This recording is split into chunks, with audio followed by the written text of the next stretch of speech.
ఏడాది పాలనలో కూటమి ప్రభుత్వం చేపడుతున్న ప్రజా సంక్షేమ విధానాలు నచ్చి ఎంతో మంది తెలుగుదేశం పార్టీలో చేరుతున్నారు.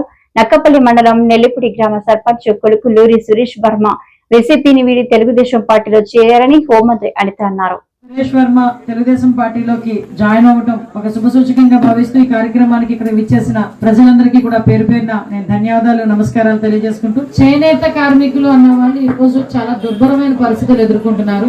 వాళ్ళకి ఎట్టి పరిస్థితుల్లోనైనా కంపల్సరీగా మనం చేదోడు వాదోడుగా ఉండాలి. వాళ్ళకి పెన్షన్లు ఇవ్వడం దగ్గర నుంచి ఇప్పుడు 200 యూనిట్లు మన కరెంట్ ఏదైతే ఉచితంగా ఇస్తున్నామో దాని దగ్గర నుంచి ఇంతకు ముందు ఏదైతే చేనేత కార్మికులు ఒక చేయూత కింద తీసుకునే వాళ్ళు దానికి కూడా ఈ రోజు మళ్ళా తిరిగి పునరుద్ధరించి ఇంకా మనం ఎంతవరకు చేయగలం అంతవరకు చేయాలి అని ఆ రోజు కేబినెట్ మీటింగ్ లో సాక్షాత్తు ముఖ్యమంత్రి గారు మాట్లాడిన సందర్భం. చేనేత కార్మికులకి 50 సంవత్సరాలకి పెన్షన్ ఇచ్చిన పరిస్థితి కూడా ఈ రోజు ఎన్డీఏ కూటమి మనం అందరం కూడా చేసుకుంటున్నాం. గౌరవ ముఖ్యమంత్రి గారు, గౌరవ ఉప ముఖ్యమంత్రి గారు అందరూ కూడా సో మాకు 100 యూనిట్లు సరిపోవట్లే, మరి 200 యూనిట్లు కావాలని ఆ రోజు అడిగాము. ఈ రోజు ఇచ్చేయాలి, చాలా సంతోషం అని చెప్పి ఆ రోజు చెప్పిన సందర్భం కూడా సూపర్ 6 లో భాగంగా మీకు అన్ని కూడా చేసి పెట్టాలి. ఆల్రెడీ సంవత్సరం అయింది. ఈ సంవత్సరంలో మీకు ఉచిత బస్సు ఏదైతే ఉందో అది నిన్నటి నుంచి మీకు అనౌన్స్ చేశారు. తల్లికి వందనం కింద ఎంతమంది పిల్లలు చదువుకుంటే అంతమందికి కూడా డబ్బులు వేసిన పరిస్థితి కూడా మీకు తెలుసు. గ్యాస్ సిలిండర్లు ఆల్రెడీ 3 గ్యాస్ సిలిండర్లు ప్రతి సంవత్సరం ఇస్తామని చెప్పాం. అందులో 2 సిలిండర్లు ఆల్రెడీ మీకు అకౌంట్ లో కూడా వచ్చినాయి. ఇంకో 1 సిలిండర్ బ్యాలెన్స్ ఉంది.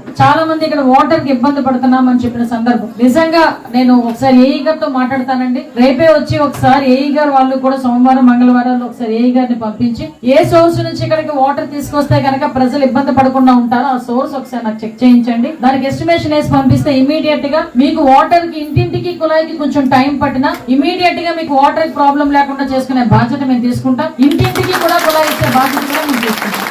అమ్మ ఈ రోజు ఎన్ని ఆర్థిక ఇబ్బందులు ఉన్నాయండి, ఎన్ని చేయనియండి, గ్రామాలు బాగుండాలి. ఈ రోజు మీరందరూ కూడా నన్ను ఎంత నమ్మకంతో 44,000 మెజార్టీ ఇచ్చేసరికి బాధ్యత పెరిగింది. బాధ్యత పెరగడంతో పాటు ఒక పక్క రాష్ట్రంలో ఆర్థిక పరిస్థితులు ఎలా ఉన్నా కూడా గ్రామాలకు ఇవ్వాలి. ఈ రోజు లాస్ట్ 5 సంవత్సరాలు మీరు అబ్జర్వ్ చేసుకుంటేనమ్మా ఎక్కడ కూడా ఒక రోడ్ వేయడానికి కానీ డ్రైన్ కట్టడానికి కూడా 1 రూపాయి కూడా ఎవరు ఇచ్చిన పాపాన్ని పోలే. కనీసం కాలువల్లోని గుర్రపుడెక్కాయి చెత్త చెదారం తీసే పరిస్థితులు కూడా లేవు. హౌసింగ్ డెఫినెట్ గా మీ అందరికీ ఆ రోజు నేను మాట ఇచ్చున్నా. హౌసింగ్ కూడా మీ అందరికి ఇచ్చే బాధ్యత కూడా తీసుకుంటాం. ఎందుకంటే ఇప్పటికే సర్వే జరుగుతుంది. ఎంఆర్ఓ రెవెన్యూ డిపార్ట్మెంట్ వాళ్ళు సర్వే చేస్తున్నారు. అసలు ఎంతమందికి హౌసింగ్ ఉంది. లాస్ట్ వైఎస్ఆర్సీపీ గవర్నమెంట్ లో 1 సెంటు భూమిని కొంతమందికి భూములు ఇచ్చారు. అవి అసలు వాళ్ళు తీసుకుంటున్నారా లేదా, తీసుకోకపోతే 3 సెంట్లకు జాగా మనం ప్రామిస్ చేశాం కాబట్టి అది ఎలా ఇవ్వాలి, ఇవన్నీ కూడా సర్వే చేస్తున్నారు. నాకు 1 or 2 months లో సర్వే రిపోర్ట్ కూడా వచ్చింది. వచ్చిన వెంటనే రూరల్ ఏరియాలో గౌరవ ముఖ్యమంత్రి గారు చెప్పినట్టుగా 3 సెంట్ల ఇల్లు స్థలాన్ని తర్వాత ఇల్లు కట్టించే బాధ్యతని కూడా ఈ రోజు ఎన్డీఏ కూటమి తీసుకుంటుందని మీ అందరికీ కూడా తెలియజేసుకుంటున్నాం. ఈ గ్రామ అభివృద్ధికి